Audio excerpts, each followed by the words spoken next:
This is Campus Currency, and today we're looking at part 1 of 4 of the FAFSA Dependency questions. In this video, we're going to take an overview look of the dependency questions in general. We're going to look at what the dependency status means in terms of the FAFSA application and what information will be required. And then we're going to do a walkthrough of the first set of questions. So there are 13 questions on the FAFSA application that determine whether or not you're considered dependent or independent. If you're considered dependent, you must provide your parents' income and asset information on the application. You only need to answer yes to one of these questions in order to be considered independent. So in this first video, we're going to walk you through the set of questions here in red. In our second part video, we are going to look at questions related to military veterans. And in the part 3, we're going to look at some of the lesser common questions that may make a student independent. And then finally, in part 4, we're going to go into discussion of situations which a student may apply for a dependency override. So these are situations in which, even though you answered no to those 13 questions, you may have an individual situation which falls outside of the realm of those questions that you can appeal to the financial aid office to have them consider you as an independent student. But these are individual circumstances, and as a result, this is what's considered a professional judgment. And what that means is that you're going to have to present your case to each and every college that you're applying for, because colleges are not required to accept this information for an appeal, and they don't have to accept the documentation that you submit. So it's going to be up to you to provide the best documentation you can, and those will go to an appeal committee for review. So typically, the first thing they're going to look at in the FAFSA is your age. Traditional age college students, which are usually between 17 and 24 years of age, most likely have to provide their parents' information on the FAFSA unless they can answer yes to one of the other questions. And this seems unfair to a lot of students because they're going to be like, well, wait a minute, I'm over 18 years of age. I live on my own. I don't live with my parents anymore. Or they say, I have my own job and pay for all of my own expenses, and I file my own taxes. And it seems unfair, but this is a congressional order through the U.S. Department of Education, and this is not something that can be overwritten by the college. The second thing to keep in mind is when we're talking about parental information, we are referring to biological parents and adoptive parents.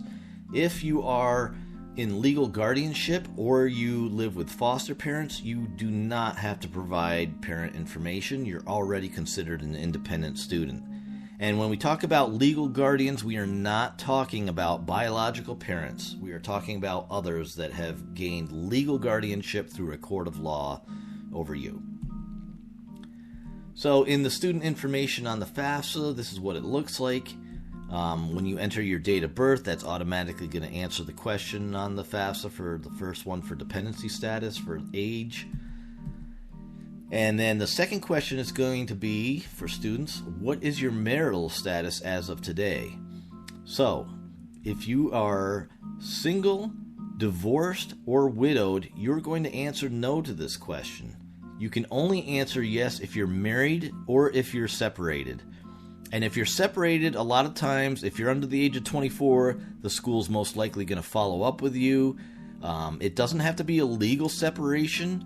Your state may not offer legal separation documents, but the school may want to see proof that you and the spouse are living at separate addresses, because if you're living at the same address and trying to claim separated, they will still count you as being together. The next set of questions they're going to ask is, do you now have or will you have children who will receive more than half of their support from you between July 1st, 2021 and June 30th, 2022?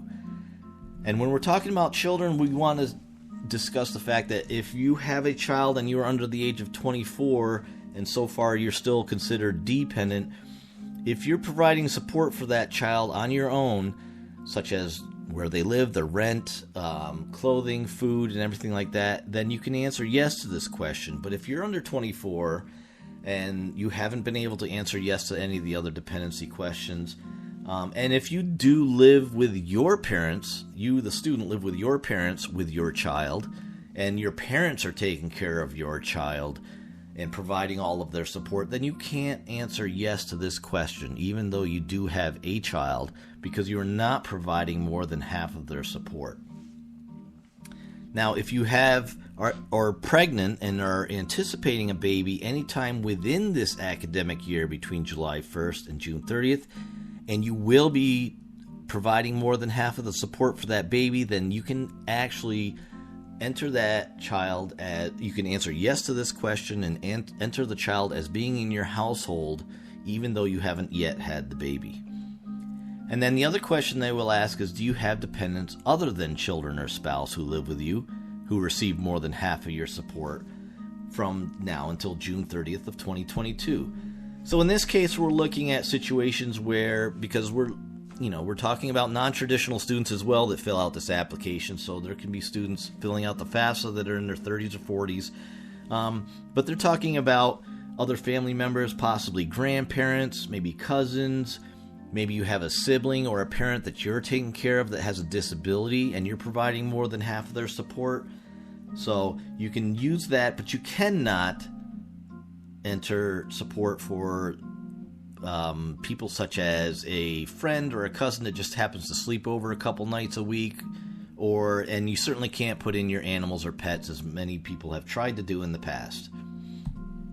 So if you answered yes to any of those 4 questions there, you can skip parts 2 and 3 and 4 because you're considered independent already, and you won't need to provide parental information on the FAFSA. However, you might want to continue with the next set of videos, because if you answer yes for military veteran status or any of the other questions such as foster care, the colleges may have additional grants that may be available either through your state or through the institution itself that you may qualify for if you meet the conditions for those other statuses.